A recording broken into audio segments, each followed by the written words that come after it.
Welcome to the Alchemy for Authors podcast. I'm your host, Jo Buer. If you're an author, aspiring author, writer, or wordsmith, you're in the right place. Join me as I chat with authors and industry professionals and share my own experiences with using manifestation and mindset practices to supercharge our writing lives. We'll explore ways to overcome writer's block and imposter syndrome. We'll find motivation and inspiration to get our butts in the chair and our stories written. And most importantly, we'll embark on creating lives and livings doing what we love. If you've ever dreamed of a prolific, wealthy, happy or healthy author career or writing practice, then this show is for you. So let's dive into Alchemy for Authors.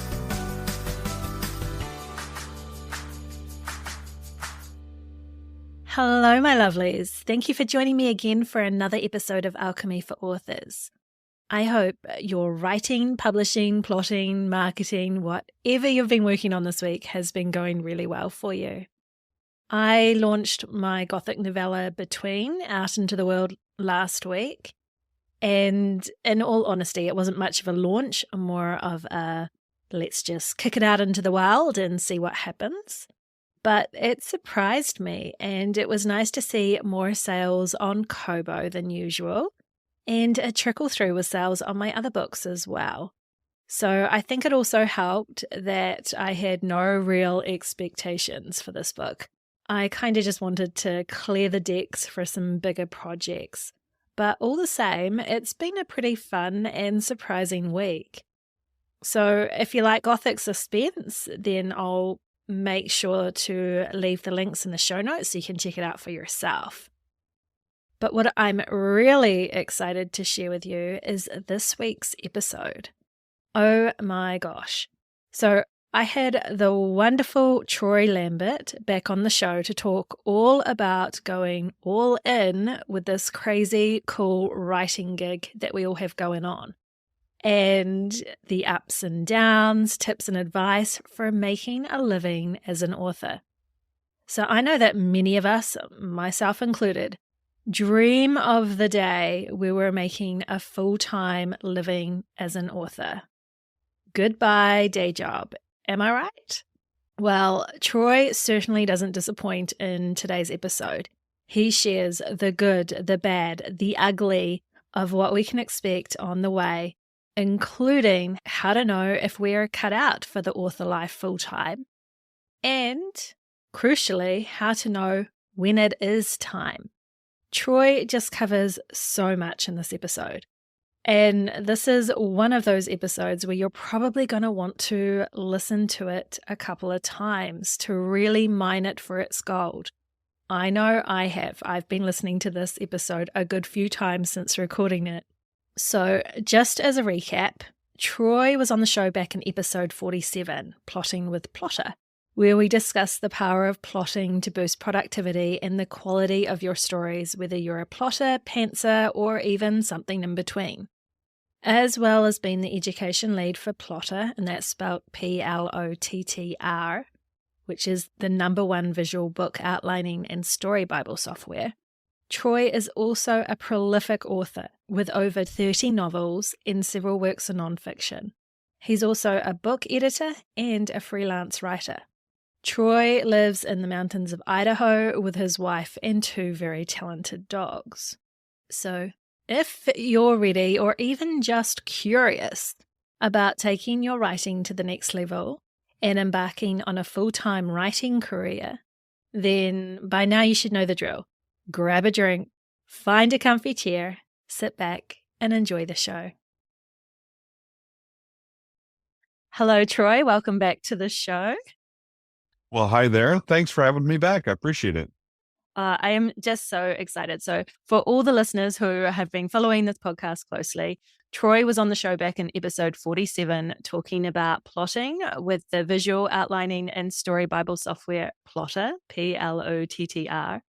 And after the recording of that episode, we got to talking about what it was like to go all in and make a living as an author. And it was just so good. So I invited Troy to come back so that he could share his experience with us all. So yay. Like I said, I'm just so excited to have you here. I would love if you could maybe just give us a little bit of a background. I know you kind of did this in the previous episode, but just on what led you to the author life and how you took those steps, really, I guess, to going full time. So I'll kind of repeat a little bit of what I said the first episode and then kind of expound on it since we're diving a little deeper into the topic. And basically, like, I wanted to be a writer when I was very young. I knew this is what I wanted to do. I was all in, like I knew everything I wanted to do. But of course, all the experts, your school counselors and all those people who knew better told me I couldn't do it. And so I decided I need to find a way to make a living. Well, I figured out this writing thing. And it took me a long time and several different jobs and careers and hairnets and name tags before I basically got to a point in my life where a couple things had happened to me. The first thing that happened was in 2000, I had a motorcycle accident and I hit the side of a Toyota at 45 miles an hour, flipped through the air, nice spectacular thing, landed on the ground, and decided, man, I could have died. What in the world am I doing with my life? And so at that point, I kind of started to move back towards, I'd gotten out of the Army not long before. And I was started to move back towards, well, maybe I should embrace this writing thing, but I still had no idea. Like, I could write, I knew how to write a story, but I didn't know how to translate that to something that made me any kind of money. Right. So I kind of reset and started to reset. Well, in 2009, I had just gotten to the point where I'm like, I don't like my job. I had made a career change and I was like, I don't like this either. And part of that was because it was always building something for something else and not building something for myself. Mm-hmm. And so I had to go, okay, what do I want to do about that? Like, what does that mean to me? And so I said, well, I got to figure this writing thing out. So I sat down and instead of just studying writing, started to study what's happening in the writing world. And it was just as indie publishing was emerging, it wasn't such a dirty word anymore. And also a lot of small presses had embraced this idea of digital first publications. We publish a book digitally and then we see if it's successful and then we publish it in print. And I was like, I can do that. That sounds like something, to me, I was like, I'm fine with that. I don't care how things get published as long as I can, get published and get into this world. And so that was that's basically how I started. And I got lucky with some freelance assignments and stuff like that. And basically learned that my words were worth money and that I could work to a deadline. And also that writing was a talent that not everybody had. It wasn't just a hobby, but there were people I knew who were really, really smart and couldn't write. And so all those things were very revealing to me. But I mean, there are some things that I did wrong at the start and some things I did right. But, it was a time when none of us really knew what we were doing. We had no idea. Yeah. And I find that so interesting, that motorcycle accident, which is horrendous, but being that kind of catalyst to, I think a lot of us have those moments in our life where it's like, oh, life's too short. Like, am I really on the right path? Something needs to change. And it was a pretty horrendous one that you had, but it's interesting that we all tend to get that push at some time to go after that thing that's been in our hearts and just kind of building and whispering to us that we need to start making those moves towards that. So then you were going more into the writing and everything like that, but were you still having a lot of these jobs and everything you were saying, like the hairnet jobs and everything in the background? Like, how long did it take before you were making a livable kind of income? So that's actually really interesting because what happened in 2009 when I decided to do that is at the time, and I know people are going to feel really sorry for me, but my job was that I had embarked on enough freelance writing that I was making money. I was making some money. I wasn't making great money, but I was making some money. But in the wintertime, I lived in northern Idaho at that time, way north of here. And so I taught skiing and ski patrolled at 2 ski resorts in the winter. So I made money from teaching people how to ski. And then in the summertime, I worked on a mountain bike trail. That was my job.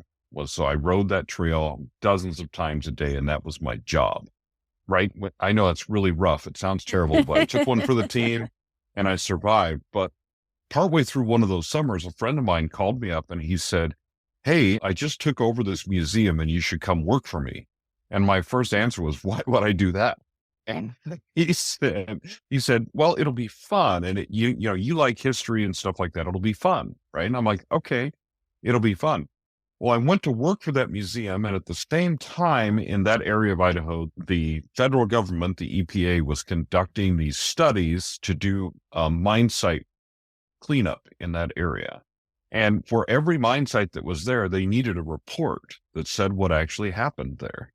And I was at a museum that had all this information that they were looking for about these different mines, but nobody had ever assembled it into anything before. And so I was like, well, I know how to write reports, and our museum has all this data that will enable me to write these reports. And the data we don't have, I know where to get because I'm involved in this industry.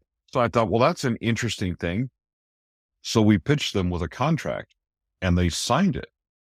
And so suddenly this little part-time museum job that I had turned into, I am now the head researcher for a huge EPA project that covers over 900 mine sites in this area, right? And the most interesting thing about that was, first of all, it paid really well. And I told the guy, it was kind of by the hour type thing, but you just estimated the hours it was going to take you to write the thing. So I asked the guy, I'm like, "So what if I come in under hours?" And he just looked at me like, and I'm like, "Oh, okay. So I just don't ever come in under hours." I just, okay, that's fine. Everything's fine. So I learned that, but it was a significant amount of money. So I learned, hey, my writing is valuable, right? My words are really valuable. This information I'm going to find is very valuable to someone. But then a lot of those people that I would work with from the government agencies and stuff would have master's degrees and doctorate degrees in environmental science and all these other things. And many of them could not write. Like if they wanted to write the reports I was writing, they just couldn't do it. And I'm like, these are brilliant people. These are people who are heads of agencies for our government, and they cannot write. And I'm like, maybe writing actually is a skill, because it's one of those things you think of it as a skill as a writer until you don't. You know, everybody kind of, your family is like, "You still doing that writing hobby thing? You still playing around with that?" And so you don't think of it as a skill until you get into an environment where it's actually valued as a skill. And so I was like, "Oh, okay, well, that's different." And so for me, then I went, well, how can I translate this to fiction? If I can get paid for these words, then surely I can get paid for these words too.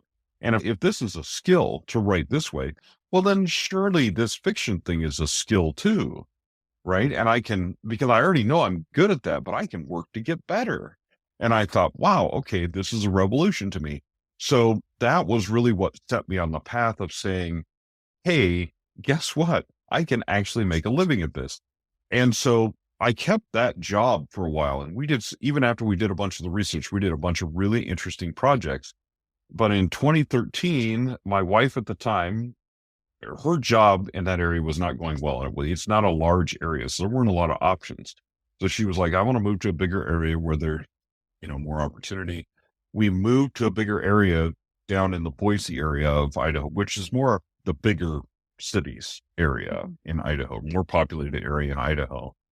And I went, wow, a writing community, because I didn't have one when I was in a small town. And so at that time was really when I transitioned from that job, not working that job, and really working for myself. Even when I still did some work for the EPA, but it was always on a contract basis. It was always on my terms. So I very much learned to run a business, which I kind of already had some management experience from all those hairnets and name tags. So I learned to run a business, but I also learned to run a writing business. Like, what was this actually worth? And like to track my hours and my production, fiction wise and stuff like that. And so that was a mentality and a job shift at the same time. I probably actually wasn't ready to quit my day job as far as what people would consider ready. I didn't have all the money and savings and all the things you should have. But that also it forced me to make it work, because I was like, if I don't make this work, I'm not getting paid. So, it really forced me to like take what I had learned and really like now really jumped wholeheartedly in. I had jumped in part-time. I was doing writing. It was almost full-time writing and then part-time at the museum. But when I moved, I had to switch that to like, this is my thing. This is it. And so I have to do it. I just have to figure it out and do it. Ooh, So I like yeah. that. There's so many cool things that you've just mentioned there that I have questions about in that, because fiction writing is very, very different than writing reports. And I think for a lot of people, if they're good at one, it can be a little bit of a struggle to be successful in the other, or to change and learn the ins and outs of the other. When you were telling the story, there's that sense of that confidence that you had with, well, if I can do this, then I can do this. It's just a transferable skill. If I can write reports, and I can write fiction. And I'm suspecting that maybe you could prove me wrong, but maybe that confidence wavered a little bit, or something like that through the process. Like, how was that for you? Did you just have the confidence and go, Oh, I'm just going to learn, and I'm just going to make this happen? no, there was a lot of fake it till you make it in that whole thing. And really honestly, where I felt more imposter syndrome was in the report writing part of things, because I like to describe, I'm a writer. I like to describe things and I like to Mm. build a world. But what I found was that the nonfiction stuff was still a story. Mm-hmm. It was structured differently, and the words that I used were different. And when I wrote, it taught me also to write a synopsis, because the executive summary of federal reports is essentially a synopsis. And probably 80% of the people that read that report, that's the only thing that they read Yeah. is the summary, is the executive summary. So I learned the most important part of this book is of this report is the executive summary, because that's what 90% of the people, especially the people who pay the bills, the guys on the ground might read the rest, but the people who paid the bills, who actually paid for those reports, they read that executive summary. They're like, okay, so kind of like a synopsis for your fiction. Like the people paying you, if you're going a more traditional publishing route, the editors, the agents are reading your summary. Mm-hmm. And they're not reading the whole thing first, they're reading your summary. So I discovered that, but I also discovered that it was a story and that a lot of the research was similar to research for fiction. And what I was trying to do was follow the threads and find the story, because the company would tell you one story in their annual reports, but if you followed the money, you would find the true story of what happened in that place, because the money told you everything about what that company valued and what they did. So it was just really interesting learning experience, but I felt very much like an imposter, partly because here was I, this writer from North Idaho, and here are these guys with masterate and doctorate degrees. And I had somebody ask me, where did you get we used a lot of mapping software. And so I just Mm-hmm. learned how to use that mapping software. And one of them asked me, where did you get your master's in this mapping software? I just started laughing because I'm like, I don't have one. And so often I would be in this room with these people and I'm like, I don't feel like I should be here. I'm primarily a fiction writer, but I've learned this skill and this ability, and I've figured out how to do it and make money at it. But I still felt sometimes like I just don't belong. And then something would happen. They would ask me to come speak to a group of them and tell them about this report. And I'm like, why do you want me to talk about this? I don't belong in this world. So the imposter syndrome actually was, it made me more confident about my fiction, but it caused some imposter syndrome about the other things that I did with my job. And there were some other things I did with that museum that made me feel very much like I am in a place where I am not qualified and I don't belong, but I'm doing this anyway because I know I'm good at it. Mm-hmm. But technically speaking, if you looked at a piece of paper in my resume, I had no business being in that job. So it was really interesting. Yeah. It sounds like a fascinating job in itself, because it's got that investigative kind of streak into it, and all that kind of thing, which is really cool. And I find it so interesting, that imposter syndrome, because it really does hit all of us. So then you were transitioning into writing more fiction, and gradually, I guess you wrote more fiction that kind of replaced maybe your income from the report writing and that. But what was that process like, and what kind of timeline did that kind of take? So when I talk about this, I always tell people I had an unfortunate thing happen. And that was that my first novel, my first commercially successful novel, was actually very successful at the time, which you think, great, man, that is fantastic. But what I had done to do that was a whole big foundation of marketing and launch and all that kind of stuff. And then I said, wow, people like my book. So they're going to be dying for book 2. Certainly, they're just waiting for it. So I don't need to do all of that stuff that I did for book 1 because they're waiting for book 2. And newsflash, they weren't. I mean, once I told them about it, they were happy, but because I didn't tell anyone and like released it to be like, what is like, ooh, that's going to sting. What's happening here? And so I've learned that like, no matter how many books you've created, no matter how many books that you've written, if you're not marketing your books, they're not selling. Now, the methods of marketing have changed and evolved in massive ways since, and they're still evolving, but they've changed in massive ways since the beginning. But the principle has always been the same. The book that is not marketed does not sell. I mean, and you can, I don't care if it's your 20th book or your 50th book, you see increases now, big name authors that you see their ads on Amazon or you see their ads on Facebook. Big name authors are advertising in some way, or they have built an email list, or they have done something in the marketing realm to push their new stuff as soon as it arrives. There's no magic there. It's not that you suddenly have a big enough name that everybody's just eager for, I can't wait for that next Troy Lambert thing. No, that's just not reality. And I wish it was, but it's. Yeah, I think that's really, really true. And I love that the book that's not marketed does not sell. Totally get that. I absolutely do.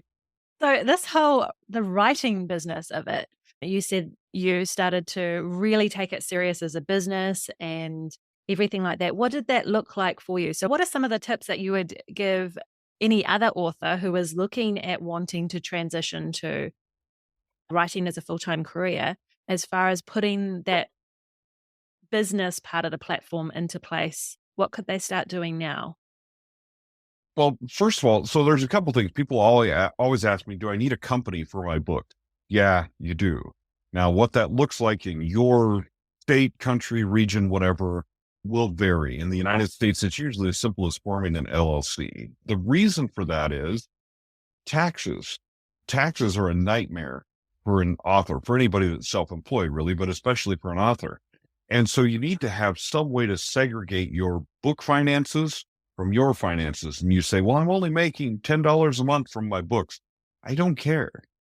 You need to be prepared for it now, because what's going to happen to you is that first book that explodes, suddenly you're going to have a whole bunch of income that you have to deal with. And it's easier to deal with those preparations now before you are supremely busy than suddenly when you are supremely busy and everybody's knocking down your door and talking to you about this book. And you go, just a minute, everyone, I have to go set up an LLC because I was not prepared. So don't do that.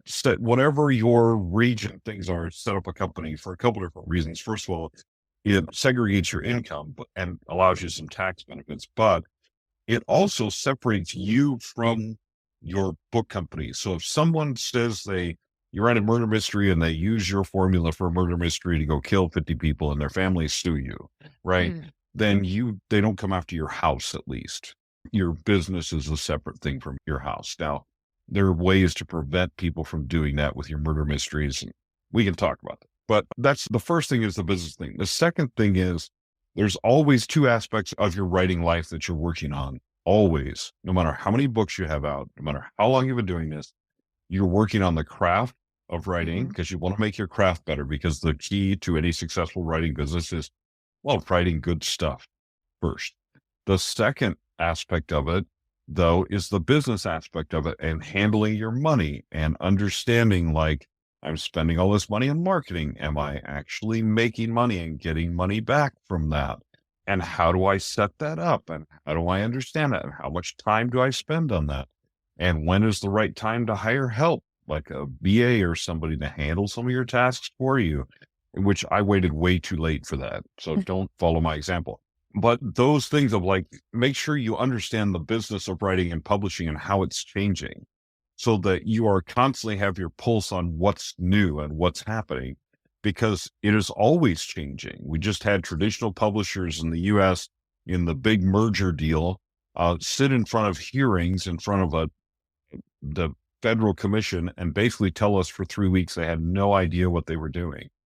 That's something you as an author should have been paying attention to, because it should help you understand your particular path to publication if you want to make money and a living at this, right? That should help you in your business, understanding that. So you need to work on both. Both are really important. And one of the ways you work on the business side is networking, connecting with other authors, especially who are your peers or who are a little bit ahead of you and kind of where you want to head and where you want to go. Really, really, really important. I think, yeah, that's incredibly important. I tend to think of myself as a bit of a baby author, still kind of starting out on the path. But that's the joy of being able to do this podcast, is I am connecting with people who have already, paved the, gone ahead of me. So I get to learn all these cool things from the likes of yourself and other authors who come on here, so that, I can create that platform and move forward and learn from other people's mistakes. And so can my listeners. And yeah, it's so important. Absolutely. That's cool. Yeah, it's really important you learn from the mistakes of other people, but also learn from their successes and go, okay, if they've set that up, I mean, that may or what they've done may or may not work exactly for you, but it's certainly a place for you to start, right? And then you can twist that, and you usually will. You'll twist that and make it your own. You can imitate their business plan, and then you'll go, but that part doesn't quite work for me. And you'll translate that to something that does work for you. But at least you had somewhere to start and kind of a platform. Like a lot of us at the beginning, like we did not have that. Nobody had a surefire marketing plan because it was brand new. So nobody knew what worked. So we were all kind of rolling the dice and guessing. And sometimes it worked really well and sometimes it didn't. So. Yeah. What was the biggest surprise to you then, as you went into this, creating a profession for yourself as a writer versus a lot of the other kind of jobs and things like that? What was the thing that kind of, looking back, surprises you the most, or you weren't prepared for as you kind of went into this? One of the most surprising things, and this, I talk about this a lot actually, is the amount of education it takes to be a writer for a living.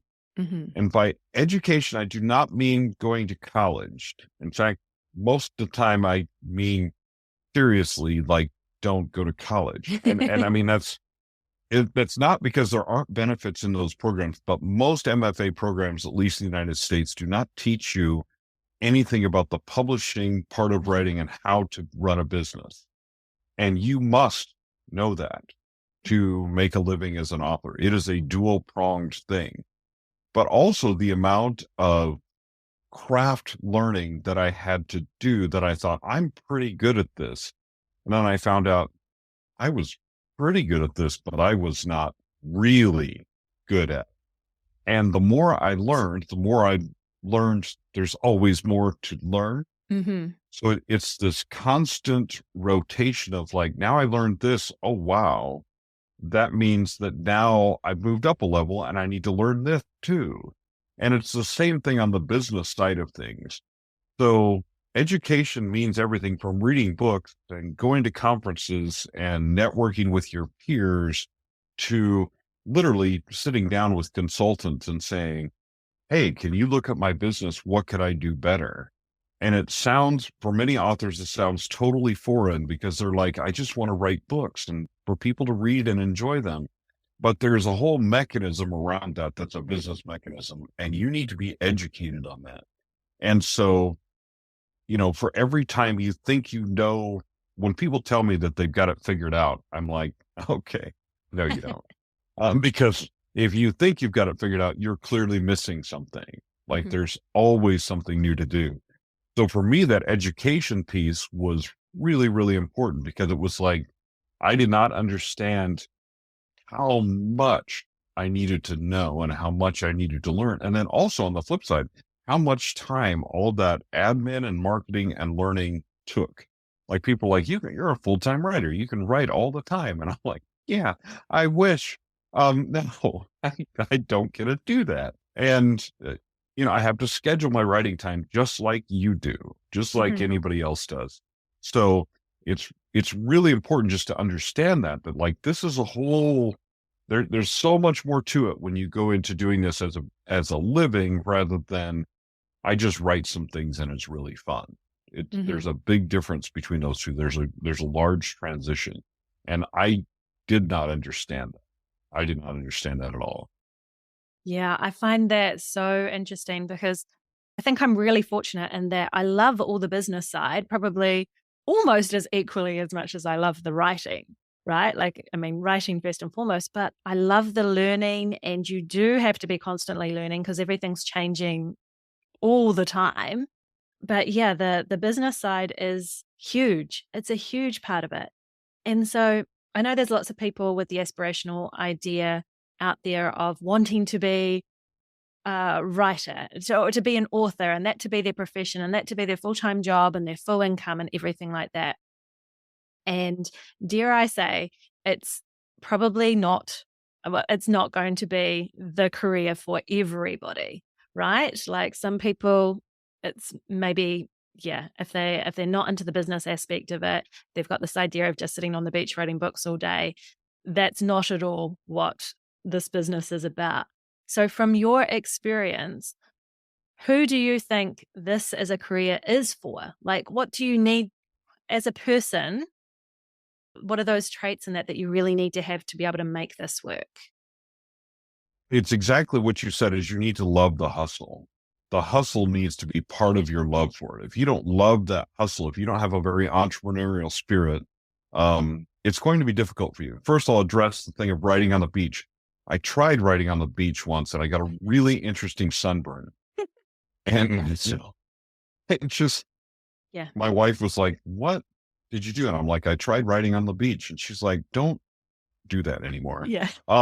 So it was just very strange. You're typing, your hands are kind of, anyway, it just was really odd. So first of all, don't do that. Second of all, so I had a friend of mine who her dream was to be a full-time writer. Like that was one of the things she wanted to do. She was like me. She worked as an editor. She did other things, but her dream was everything. Like right now, everything in my life is centered around writing and publishing. That's all that I do.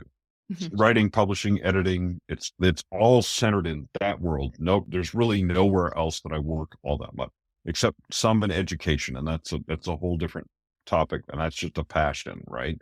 But everything else is just centered around writing and publishing, right? My friend achieved that. Like she got to the point where she was editing, she was writing full time, her books were selling well. And she looked around and said, you know what? I hate this. I hate the hustle. I hate the business part of it. I hate having to do this all the time. She knew how. She had educated herself. She was good at it. She didn't like it. So she went back to school and is now a real estate agent who writes part-time. And she's a happier person. Yeah. So just because you think this is the career for you doesn't mean that this is going to be the career for you, right? You get to a certain point, you can make that decision. It is also okay to do this as a hobby.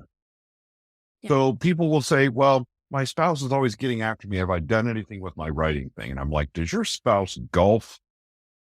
And this is like one of my favorite examples. I'm like, does your spouse golf? Do they buy equipment?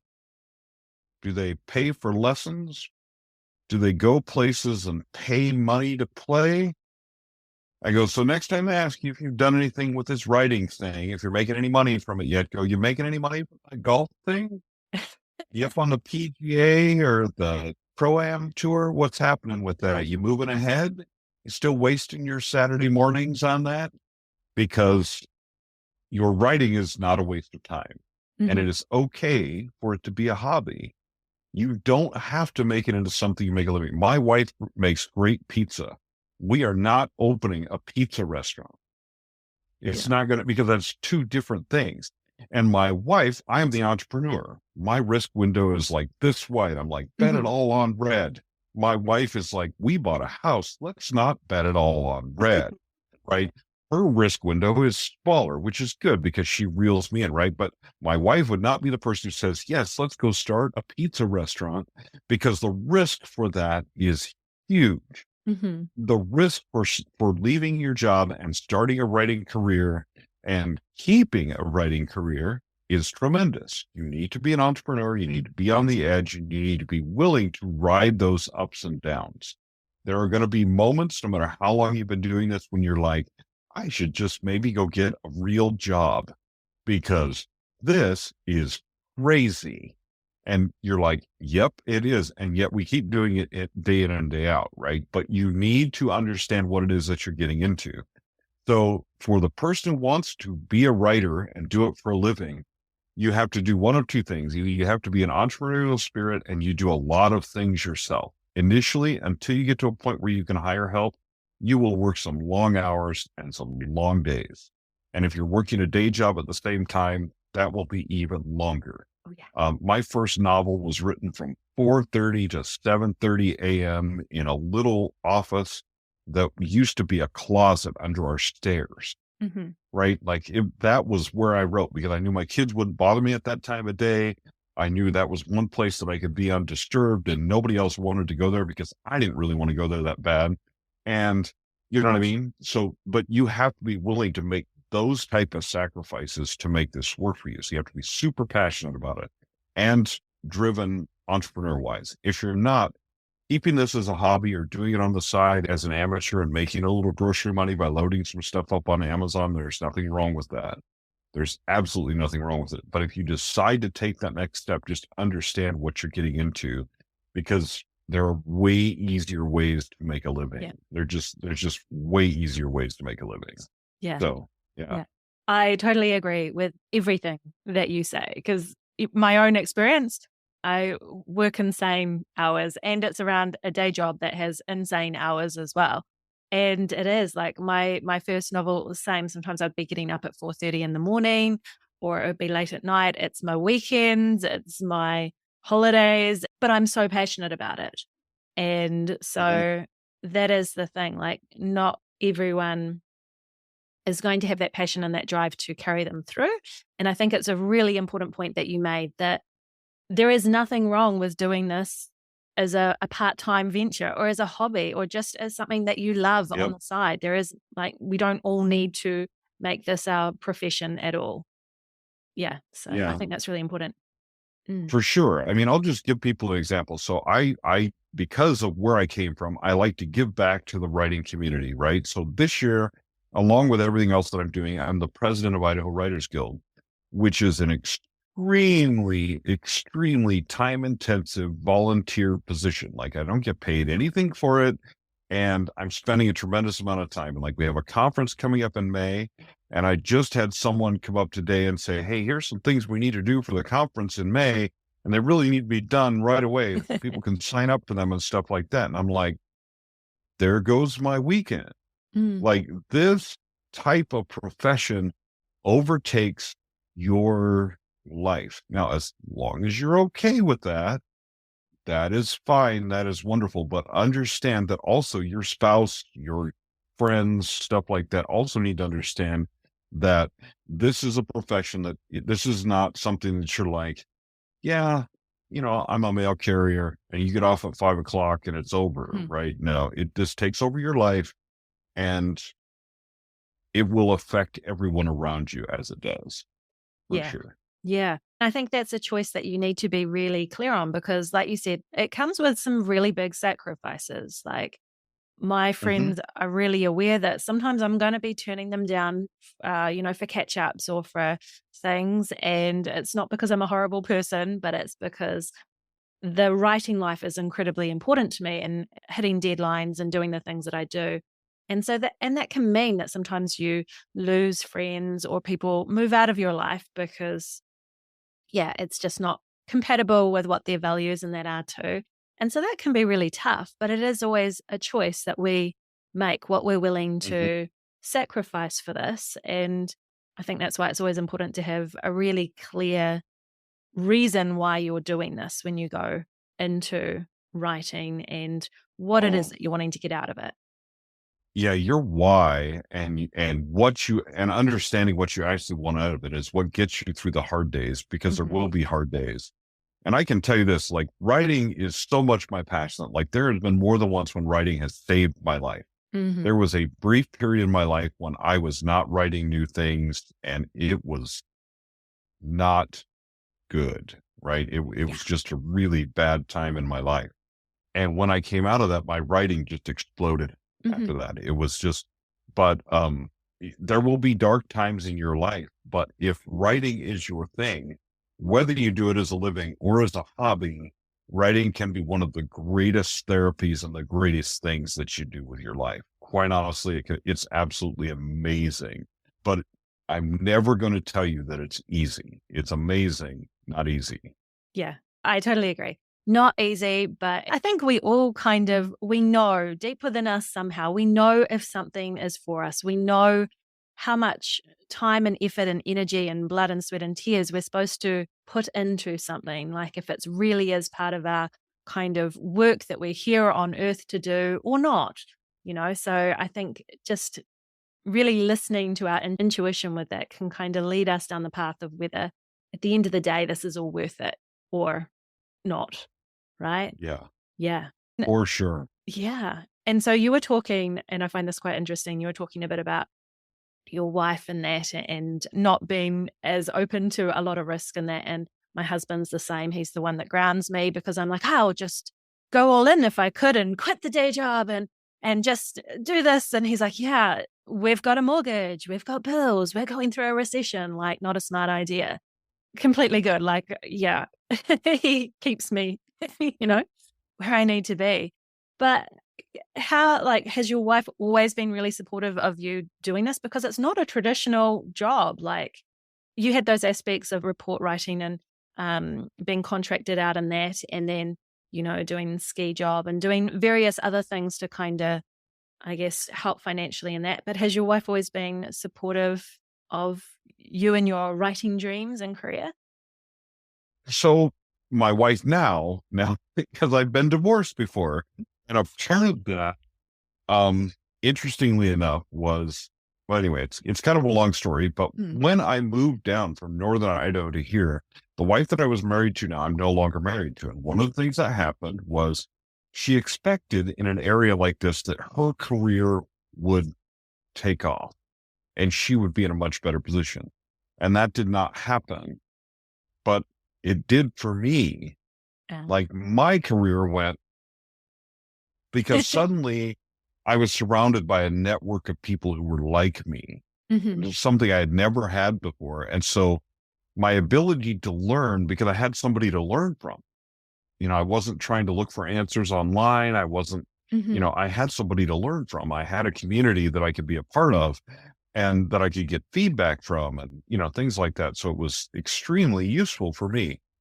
But my wife now, like when we originally met, talking about writing. It was really interesting. We met through some mutual friends. We were talking about writing, and she had talked about how she wanted to do some writing, but she quickly discovered like what this is really like.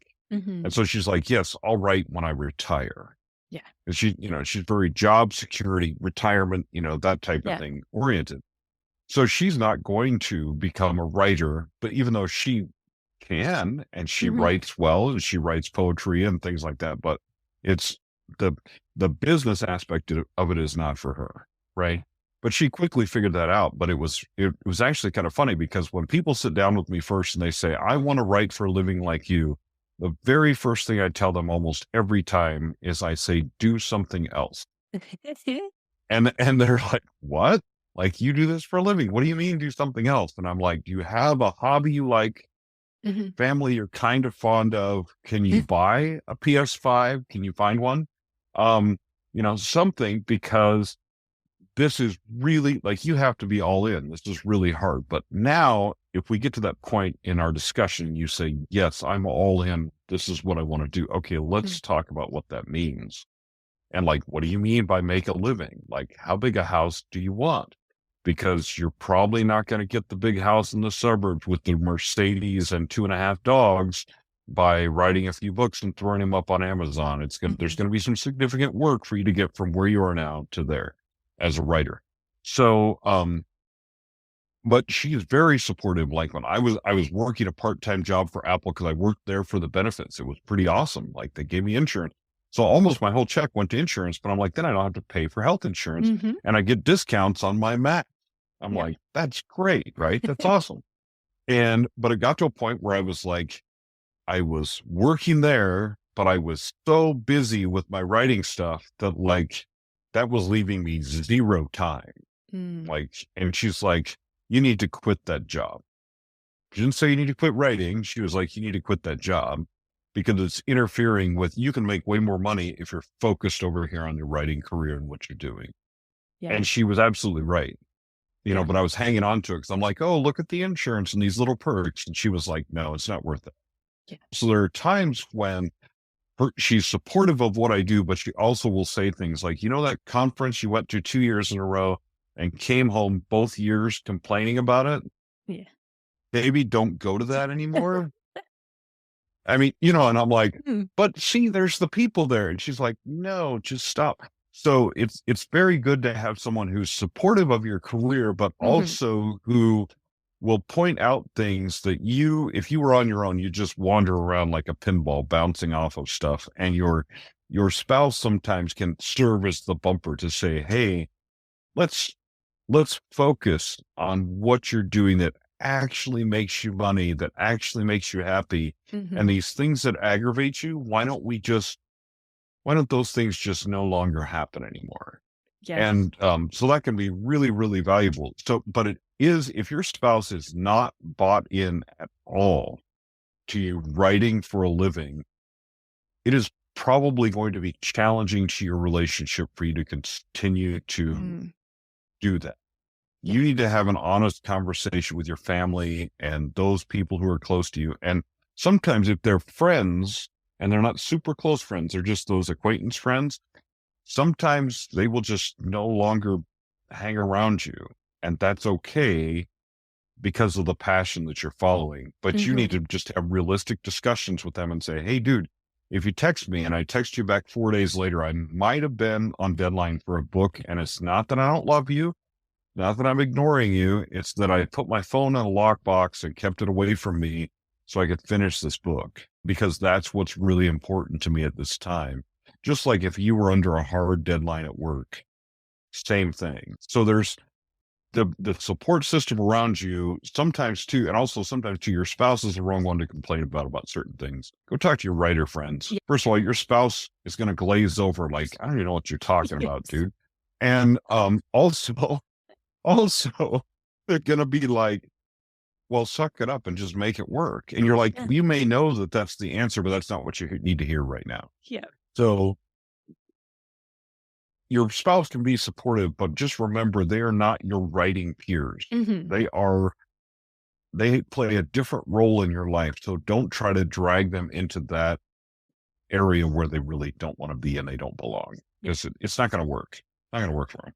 That's so true. Like I am really lucky. My husband is really supportive in the follow your passion, do what you love, but still pay the bills. So whatever you're doing, as long as you're paying the bills, right? So, but he would never try and deter me from doing this, in my time around the day job or anything like that. And I have lots of friends that has taken a little bit of curating, I have to say, over time, who are really supportive as well. But I found it really interesting in my with the publication of my first book or so, or first couple of books, people's reactions around me, like everything from, like whenever it was brought up in conversation that, oh yeah, I've written a book, I'm an author. And some people would be very supportive. Some people would just have no reaction. And some people got a little bit kind of angry about it. Like people, you know, who are, well, what makes you think you can do that? Or it was really weird. Some people's reactions to it, like I'd somehow offended them by publishing a book. Oh yeah. Yeah. There, you get interesting reactions from people. My brother, so my first trilogy of books was very much, I often tell people there's a book inside you need to write. And once you write that book, then the rest of your writing career will follow. Right. But it's very important that once you get that book out, and you will know it, you will feel it. It will, I mean, it will just, it's an amazing feeling. Right. But my first trilogy was very much that. And the first book in my trilogy, the author's note at the beginning says, "Mom, please don't read this book."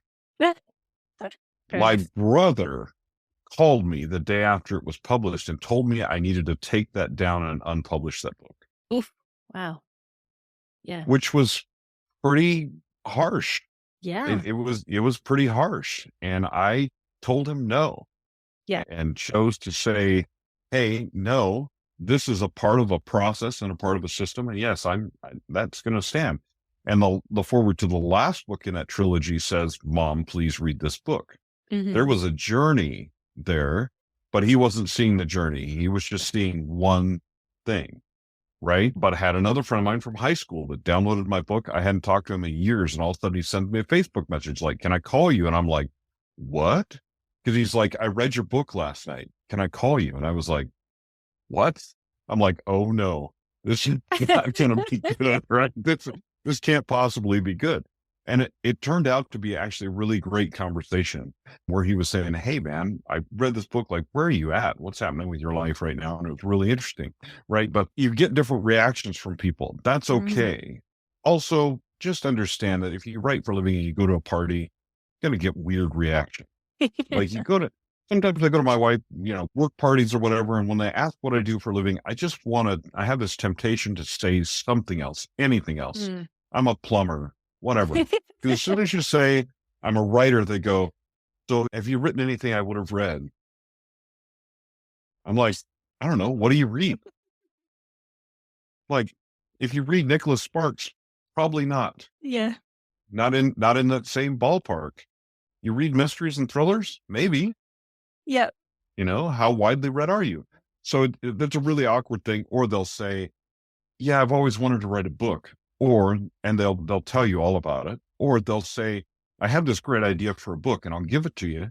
And if you write it, I'll split the royalties with you." And I mean, you think this would not happen. Like some people listening might think this would not happen. Try it.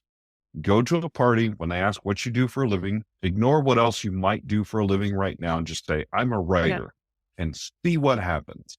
So there's definitely some up and downsides to to this whole thing, because you're going to get different reactions, and those are actually perfectly valid and they're okay. People have no idea what a writer actually does. They don't understand what we do for a living. And the moment you stop expecting them to, your life will be happier. Just expect that they have no clue. They have no clue what you're doing, and it's just easier. Yeah, absolutely. Even the people closest to us, I think, quite often really have no idea what we do, what we spend, why it's so time consuming. I've had that. I've also had, when I've said that, I'm an author and I've had people, "Oh, so how much do you make from your books?"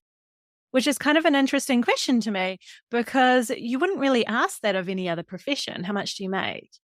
It's, people have an unusual idea around what being a writer or an author is. Yeah. I like to turn that around and just go, "What do you do for a living? How much do you make?" Yeah. And they're like, "Well, I'm kind of uncomfortable telling you about my salary." Okay. Yeah. So am I. That's a hint, my friend. I'm not telling you, or they'll be like, "So how do you do that?" Or, "Where do your ideas come from?" And I'm like, that is like, they ask weird details about your job as a writer that you would never ask anyone else about any other profession. But for some reason, and this includes if you're in music or the arts, you're going to get the same thing. Yeah.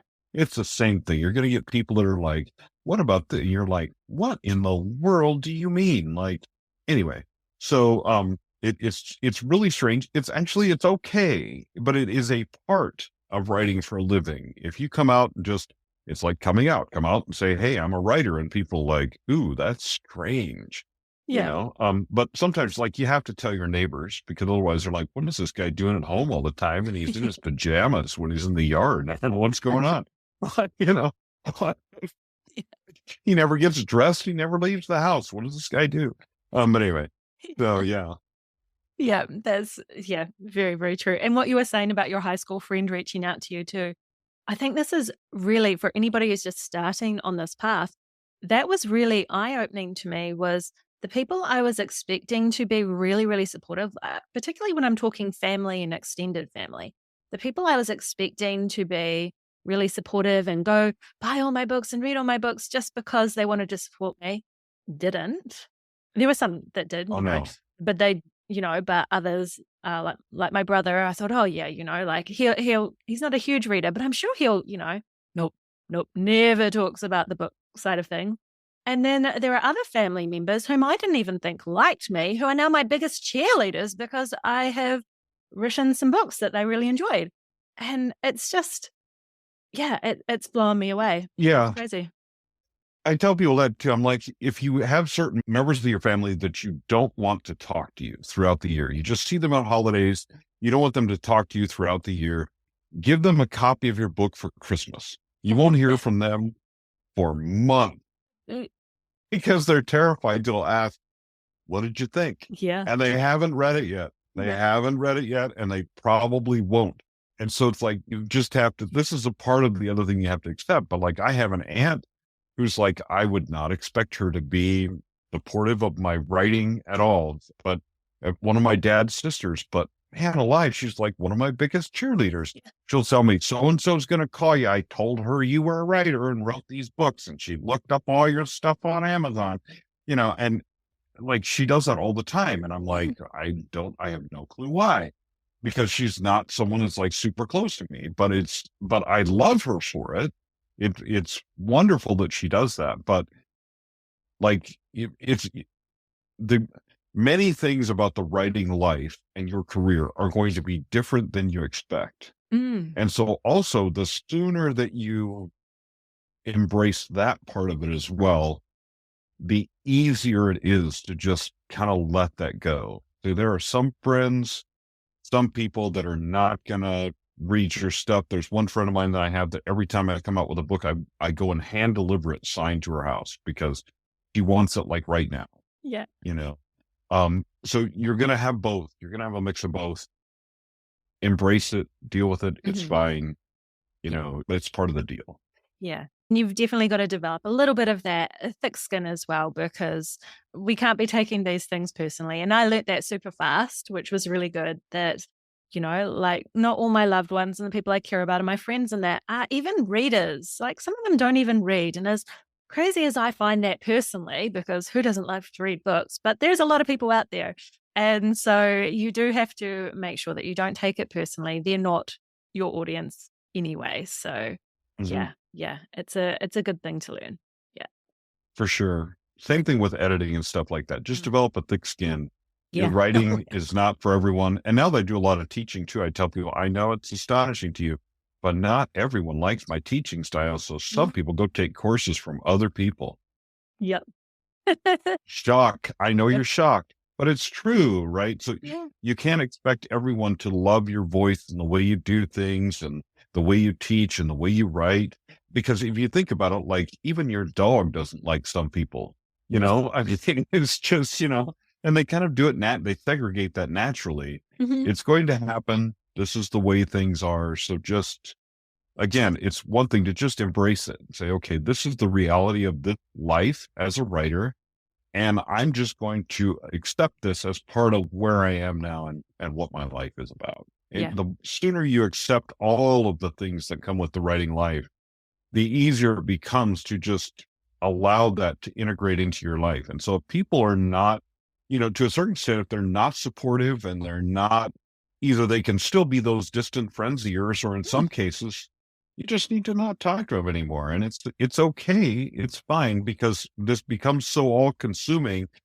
It can feel very personal when someone says, I don't like this or don't like that, Yeah. Yeah. when they're close to you. So it's okay. It's Yeah. okay to just kind of show some people the door if you need to. Absolutely. Absolutely. Well, I have a last kind of question for you. We had talked when it wasn't recording at the end of the last episode where we kind of chatted, and you had said that there is never a good time to kind of go in for writing or to leave your day job and things like that.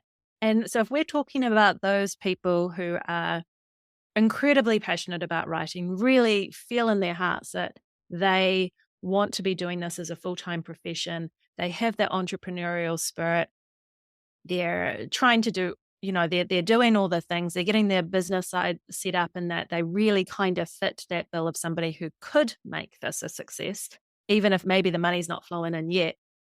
Even though there's maybe never a good time, what do you think are some signs of readiness? So what I'll tell you this is there's never a perfect time. It's Mm. kind of like people that say, my wife and I are waiting for the perfect time to have children. Okay, you're going to be childless because there's never a perfect time, Perfect. Yeah. right? Because people will tell you, okay, you should have 6 months of operating capital and you should have this in the bank and that in the bank. But if you sit down in a room with a group of professional writers and you say, how many of you had 6 months income in the bank when you quit your day job? There are going to be almost no hands will go up. Like, we would love to describe to you these ideal situations, but if you wait until that situation is ideal, you won't do it. So there comes a tipping point when you think, like I did with that, like my wife told me with that one part-time job, that part-time job is actually costing you money. Mm-hmm. When you say, if I was doing all these right things with my writing and everything went well, if I quit my job, I would actually make more money because I would have more time to concentrate on this business and the writing thing, then that's the time to make that transition. Conditions may not be perfect. And also understand that that landing may be rougher than you think. As prepared as you are, there's going to take some time for the shift in mentality to be like, I don't have to go to work today. So what time do I get up? Things like that. So you learn to set your own schedule and set aside block time for writing and for marketing and for all the things that you need to do. And that's going to take you some time to develop a system that's going to work for you. So it's probably not going to be perfect. This is where your spouse being supportive is very helpful, especially if they have a steady job that they can say, okay, if things are rough for a little bit, I got you. I can handle this. But usually what's going to happen with that is you're going to smooth out because you're going to have to. You're going to be forced into that situation of like, the money I had in the bank is running out, and now is the time I need to scale this like right now and make it happen, whatever that looks like. Okay. So when I say there's not a good time, it means there's not a perfect time. There's not a perfect time to do this, and that is okay. But it has to be very much a gut thing for you that you feel that you are ready. And what I mean by ready is you're ready to weather that storm that will come when you quit your day job. But so there's no perfect time for most people. If you happen to be one of those that's super organized and you have 6 months of savings and you have all those things in the bank and the conditions are perfect for you, great. Come tell me about them at a conference sometime, but buy me drinks first so that I can handle your level of perfection compared to my level of imperfection. But yeah, but so that's that. I mean, and this is a good place to end things is to say, hey, there is nothing perfect about the life of a writer. There's nothing perfect. There are great things. There are bad things. There are mediocre things. There are even from time to time some terrible things. But it's the most amazing profession you can ever embark on if you can bring yourself to do it. So if you're looking for the perfect time, it's never going to happen. It's kind of like your manuscript. Eventually, you're done, and it's time to take the leap. Yeah. Love it. Woohoo. Thank you so much. Thank you so much. That's, so much goodness. Can you just remind my listeners again where they can find you and how they can reach out to you and all that good stuff? So probably the easiest place to start is my website, troylambertwrites.com. You can find me on all the socials. I always tell people, just Google me. If I don't come up, your internet is down.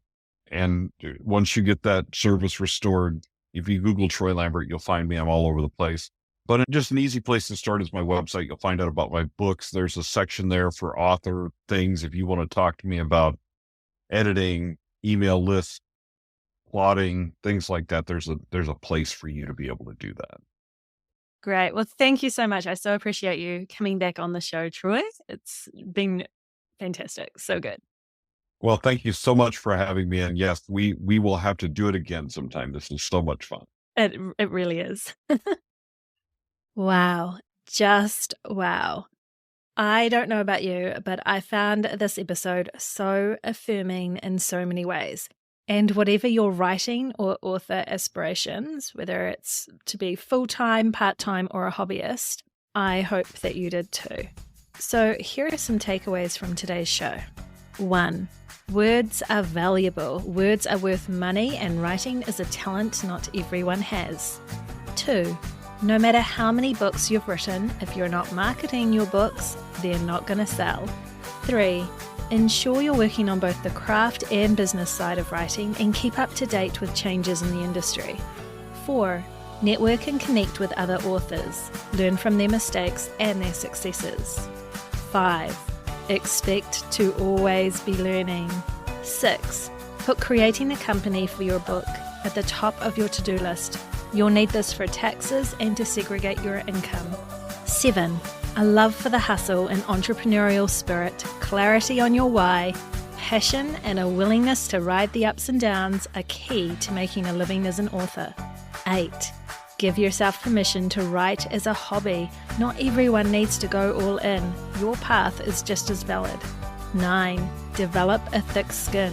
Know that your writing won't be for everyone, and that includes your family and friends. 10.